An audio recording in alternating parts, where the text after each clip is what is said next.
विश्वास बसत नाही आहे की अजितदादा, महाराष्ट्राचे दादा हे आपल्यातून निघून गेले.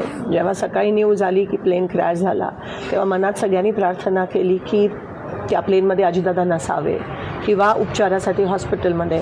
पण मग काही क्षणानंतर न्यूज आली की दादा त्या क्रॅशमध्ये गेले आणि अंगावर असा शहारा येतो. कारण का एवढे जवळचे संबंध. मला एक लहान बहीण म्हणून नेहमी ते बघायचे. कौटुंबिक नातं होतं. 2 महिन्यापूर्वीच मी माझी बहीण त्यांना आमंत्रण द्यायला गेलेलो माझ्या भाचीच्या लग्नासाठी आणि नेहमी काय गं प्रणिती असं म्हणायचे. मी जेव्हा फोन करायची, डिकले म्हणून त्यांचे PA असायचे, दादांशी बोलायचे, डायरेक्ट दादा बोलायचे. माझ्या मतदारसंघासाठी दादांनी खास निधी पण दिलेली. अजून त्याची कामं आपल्याला होताना दिसत आहेत. मी MLA होती, आमदार होती, तेव्हा पण दादा बोलून त्यांना अभिमान वाटला जेव्हा मी पहिल्यांदा निवडून आली आणि नेहमी मला गाईड करायचे की हे असं ते असं.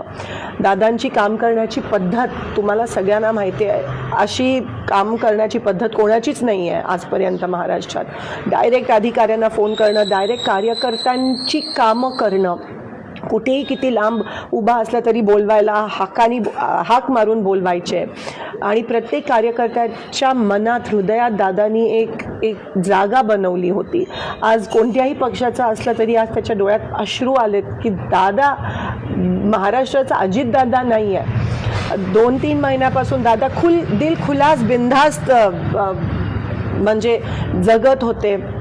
जिल्हा परिषद इलेक्शन्स आहेत, दादा एक वेळेसाठी खूप पर्टिक्युलर होते. जर 9ला मीटिंग असायची तर 9ला 10 मिनटं असताना ते तिथे उपस्थित असायचे आणि सारखं एकदम हेक्टिक लाईफस्टाईल. ते ज्या विमानातून गेले, आज त्यांचा तो क्रॅश झाला आणि ते पण बारामतीमध्ये स्वतःच्या गावात क्रॅश होणं, ह्याच्यापेक्षा धक्कादायक काय न्यूज असू शकते.